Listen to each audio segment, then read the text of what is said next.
Nataka kuambia Cherargei, Senator Cherargei leo, Senator Wanani, hiyo maneno ya kucheza na term limit ya president, ati ufikirie Ruto atatutawala miaka ingine 14, sahau, haitawezekana.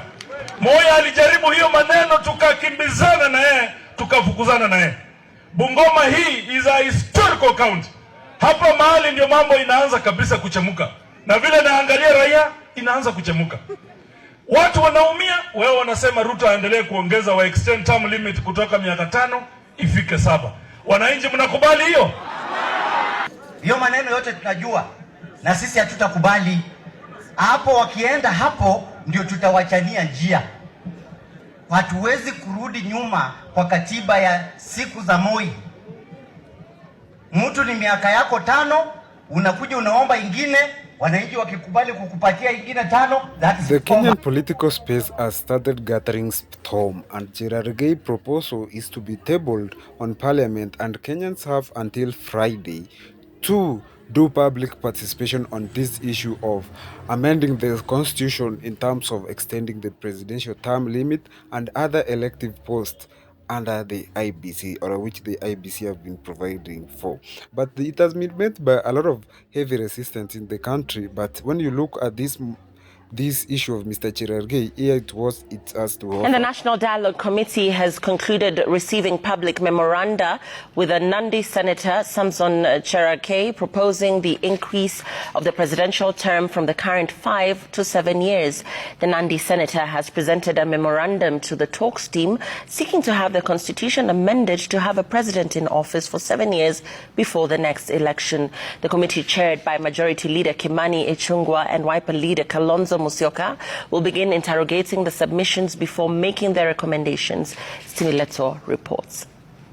The submissions of public memoranda before the National Dialogue Committee ended on a constitutional note, with Nandi Senator Samson Cherargei making a last-minute filing to the talks team.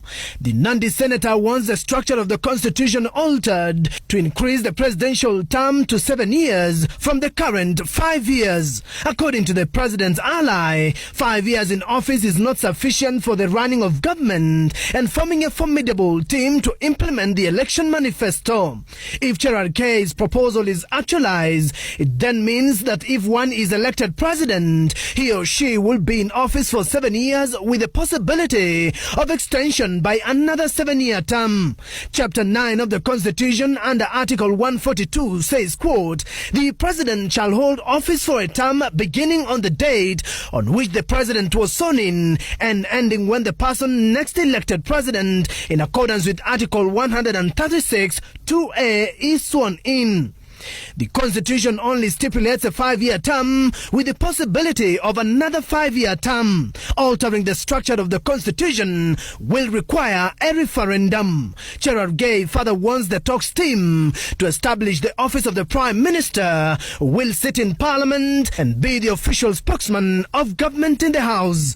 Other teams that appeared before the dialogue team include the IEBC, that on its part proposed to have the presidential elections conducted separately from other elective positions. The commissioners did not agree on the presidential results.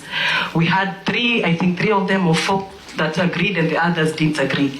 So as IEBC, what is your take on that, and how do we avoid that in future? Bearing in mind the outcome and what it causes, especially for the aggrieved parties, probably there could be a need for it to be done separately. And therefore that we had proposed previously, although it needs to be in law for us to actually implement it. You've spoken about the August 15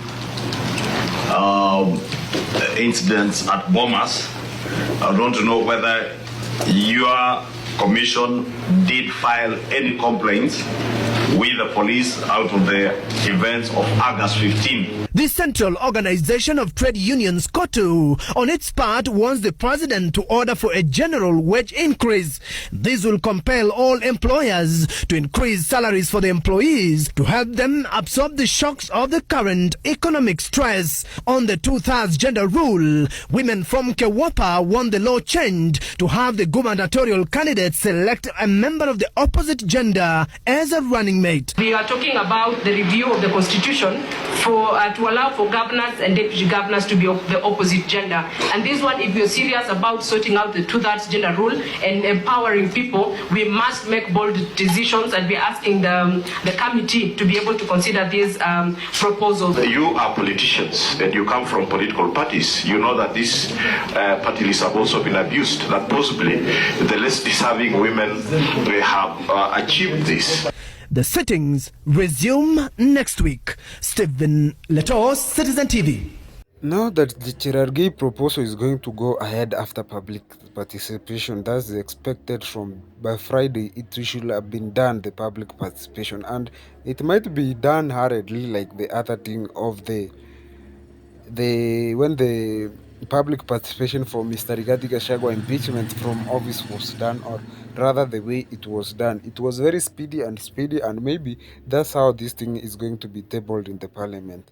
Maybe the MPs will agree or they will just accept, but majority of the MPs know that the ground is very volatile at the moment, and not everybody in the current Kenyan space will accept the amendment of the constitution on that matters of the term limit.